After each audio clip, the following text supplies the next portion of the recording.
అందరికీ నమస్తే. దయాకర్ అన్నకి, శివన్నకి, దీన్ని ఆర్గనైజ్ చేస్తున్నటువంటి శివన్నకి, దయాకర్ అన్నకి, ప్రకాష్ సార్కి, మిగతా మా క్రాంతి సార్కి, మాకు ఆ గురువు సమానులు, ఆయన నేతృత్వంలో మేము పని నేర్చుకున్నాము. మిత్రులందరికీ, జర్నలిస్ట్ మిత్రులందరికీ నమస్తే. ప్రధానంగా నేను ఎప్పుడు ఇట్లాంటి పబ్లిక్ వేదికల మీద, ఇలాంటి బహిరంగ వేదికల మీద మాట్లాడలేదు. బట్ ఇవాళ మొదటిసారి మాట్లాడడానికి శివన్న ఫోన్ చేయగానే ఫస్ట్ వచ్చిన నేను. ఎందుకంటే తెలంగాణ రాష్ట్రంలో కాంగ్రెస్ పార్టీ అధికారంలోకి వచ్చిన తర్వాత మొదటిసారిగా ఒక ఎఫెక్ట్ అయ్యింది అంటే అది నా మీదనే. డైరెక్ట్గా వాళ్ళు అటాక్ చేసిరు, భౌతిక దాడికి దిగారు. ఆ రోజు చాలా అతి కొద్ది మంది జర్నలిస్ట్ మిత్రులు మాత్రమే ఖండించారు. సో అదంతా జరిగిపోయింది. బట్ ఆ రోజు నాకు అర్థమైంది ఇక్కడ చాలా గ్రూపులు, విభాగాలు ఉన్నాయి అని చెప్పేసి. సరే, ఆ విషయం పక్కన పెడితే నేను ఒక 3 అంశాల గురించి ఒక్కొక్క నిమిషం 3 నిమిషాల్లో క్లోజ్ చేస్తాను. నాకు దయచేసి 3 నిమిషాలు ఇవ్వండి. ఒకటి స్వీయ నియంత్రణ, అంటే మనం ఏ విధంగా స్వీయ నియంత్రణ చేసుకోవాలనేది ఒకటి. ఇంకోటి తప్పును ఎత్తి చూపేటువంటి అంశం ఒకటి. ఇంకొకటి మన హక్కుల గురించి మాట్లాడడం. ఈ 3 అంశాల గురించి. స్వీయ నియంత్రణ గురించి మాట్లాడినప్పుడు 100% అది శాటిలైట్ కానీ, డిజిటల్ మీడియా కానీ, యూట్యూబ్ కానీ, ఇంకా ఏదైనా కానీ 100% ఎవరికి వారు స్వీయ నియంత్రణ చేసుకోవాల్సినటువంటి అవసరం ఉందన్న మీ అందరూ ఆల్రెడీ చెప్పారు.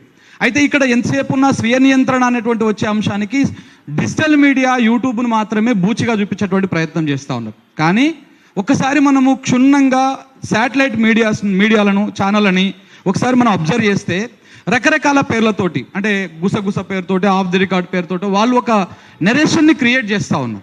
మనమేమో డైరెక్ట్గా సూటిగా శృతి లేకుండా ఇది పాయింట్ అవుట్ చేసి చెప్తా ఉన్నాం. అంటే అది కూడా ఒక రకమైనటువంటి లైన్ క్రాస్ చేయడమే. ఇదొకటి. ఈ స్వీయ నియంత్రణ ఓన్లీ డిజిటల్ మీడియాకే పరిమితం చేసి, యూట్యూబ్ ఛానళ్ళకే పరిమితం చేసి, ఈ యూట్యూబ్ అనేటువంటి దీన్ని నమ్ముకున్నటువంటి వాళ్ళందరినీ తొక్కిపట్టేటువంటి ప్రయత్నం జరుగుతుంది. ఇది మనము అరికట్టాల్సినటువంటి అవసరం ఎంతైనా ఉన్నది. ఇంకొకటి, యూట్యూబ్ అనేది ఇలా మీడియా మొత్తం యూట్యూబే అన్న. శాటిలైట్ అనేది ఏం లేదు. మీరు ఒకసారి ఊర్లకు పోండి, గొర్రెలు కాసే యాదవుల సోదరు దగ్గరికి పోండి, ఇంకా కళ్ళు గీసే గౌన్ల దగ్గరికి పోండి, ఫోన్లో యూట్యూబ్ పెట్టుకుంటున్నారు, చూస్తున్నారు. అది TV9 అయినా, NTV అయినా, మీ ఛానల్ అయినా, మా ఛానల్ అయినా, ఎవరిదైనా ఇవాళ ఎంత పెద్ద శాటిలైట్ కానీ యూట్యూబ్లోనే చూస్తున్నారు. వాళ్ళందరూ యూట్యూబ్లోకి వచ్చిర్రు. యూట్యూబ్ వాళ్ళకు కూడా కాంపిటీషన్ పెరిగింది. వాళ్ళ క్రియేషన్ ఎక్కువ ఉంటుంది, మనది కొంత తక్కువ ఉంటుంది. శివన రోజుకు 4 వీడియోలే చేయగలుగుతారు. అదే V6లో పనిచేస్తే ఎంత కంటెంట్ వస్తుంది? సో వాళ్ళు కూడా యూట్యూబ్లోకి వచ్చేసి మనల్ని డామినేట్ చేసేస్తూ ఉన్నారు. స్వీయ నియంత్రణ అనేది మన ఒక్కరి దగ్గరనే కాదు, యూట్యూబ్లో పనిచేసేటువంటి వాళ్ళు మాత్రమే స్వీయ నియంత్రణ చేస్తే సరిపోదు. ఇంకొకటి చిన్న ఎగ్జాంపుల్ చెప్తాను. ఒక ఛానల్ పేరు ప్రస్తావించడం నాకు ఇష్టం లేదు, నేను ప్రస్తావించట్లేదు. ఒక ఛానలు ఒక లీడరు సంబంధించినటువంటి బావమరిది ఇంటి మీద, ఫామ్ హౌస్ మీద దాడి జరిగితే ఒక ఛానలు ఆ రేవ్ పార్ట్లో పలానా వ్యక్తి ఉందని, మహిళ ఉంది అని చెప్పేసి తమ్నేల్ పెట్టేసి నడిపించారు. అది శాటిలైట్ ఛానలే కదా. మరి దానికి నియంత్రణ అవసరం లేదా? దాని మీద ఎందుకు కేసు కాలేదు? ఆ రిపోర్టర్ గారిని ఎందుకు అరెస్ట్ చేయలేదు? దేనికి జైలు వేయలేదు? మొన్న తన్వి యాదవ్ కానీ, రేవతి గారు కానీ చేసింది 100% తప్పు. దాన్ని మనమేం యాక్సెప్ట్ చేయొద్దు. అంటే అది కట్ చేయాల్సి ఉండే, ట్రిమ్ చేయాల్సి ఉండేది. కానీ ఇక్కడ ఒక న్యాయం జరిగింది, అక్కడ ఒక న్యాయం జరిగింది. అంటే అది శాటిలైట్ అనేది ముసుగులో ఉన్నటువంటి, అది కూడా డిజిటల్ మీడియానే, అది కూడా సోషల్ మీడియానే. కానీ ఇక్కడ వేరియేషన్ కనపడతా ఉంది. కాబట్టి స్వీయ నియంత్రణ అందరికీ ఉండాలి. యూట్యూబ్ వాళ్ళకి ఉండాలి, శాటిలైట్ వాళ్ళకి ఉండాలి, ఇక్కడ మీడియాకి స్వీయ నియంత్రణ అనేటువంటి అంశం మీద ఉండాలి. ఇంకొకటి, తప్పును ఎప్పి చూపించడం. ఇప్పుడు ముఖ్యమంత్రి గారు మాట్లాడారు, డైరెక్ట్గా అసెంబ్లీలో మాట్లాడారు. నేను ముఖ్యమంత్రి గారి గురించి చాలాసేపు మాట్లాడదలుచుకోలే. 2 అంశాలు. ఇక్కడ తన దాకా వచ్చినప్పుడు ఒక అంశాన్ని ప్రస్తావించరు, కానీ అక్కడ ఆయన మాట్లాడింది రేవంత్ రెడ్డిగా కాదు. ఒక అంశాన్ని మనం క్లియర్గా గుర్తుపెట్టుకోవాలి. అక్కడ ఆయన మాట్లాడింది ఈ రాష్ట్ర ముఖ్యమంత్రిగా అక్కడ ఆయన మాట్లాడారు. ఈ రాష్ట్ర ముఖ్యమంత్రిగా ఆయన ప్రమాణ స్వీకారం చేసినప్పుడు ఏమని ప్రమాణ స్వీకారం చేశారు? రాగద్వేషాలకు అతీతంగా, దీనికి అతీతంగా నేను పరిపాలన అందిస్తా అన్నారు.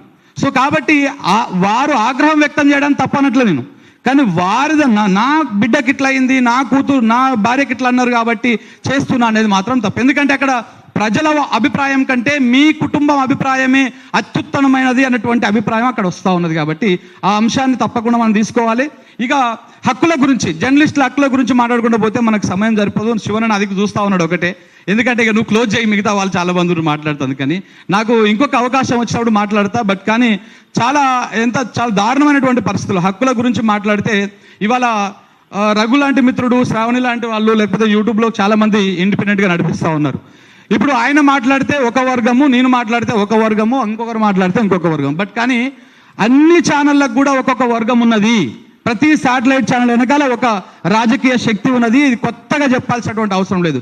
కేవలం మన మీద మాత్రమే ముద్ర వేసి మనం ఏదో ఇలా రఘు ఒక 10 మందికి ఉపాధి కల్పిస్తున్నాడు, శ్రావణి ఒక 10 మందికి, మన వైఆర్ టీవీ రంజిత్ ఒక 10 మందికి, నేను ఒక 10 మందికి, మీరు ఒక 10 మందికి ఉపాధి కల్పిస్తున్నారు.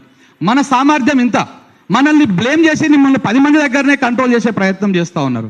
నన్ను 10 మంది దగ్గరనే, వాళ్ళని 10 మంది దగ్గరనే కంట్రోల్ చేసే ప్రయత్నం చేస్తారు. మీడియా మాఫియాలో జరుగుతున్నటువంటి కుట్ర ఇది. సో మెయిన్ స్ట్రీమ్ మీడియా ఈ సోషల్ మీడియాని కట్టడి చేసే ప్రయత్నం చేస్తూ ఉంది. వీళ్ళుంటే మన పప్పులు ఉడకవనుకుంటున్నారా, ఇంకేమనుకుంటున్నారా తెలియదు, కానీ కావలసుకొని ఒక బురద చల్లేటువంటి ప్రయత్నం చేస్తూ ఉన్నారు. దీన్ని అరిగట్టాలి. ఇది అరిగట్టకపోతే చాలా ప్రమాదం ఉండేటువంటి అవకాశం ఉంటుంది. Thank you very much. Thank you Shankar గారు.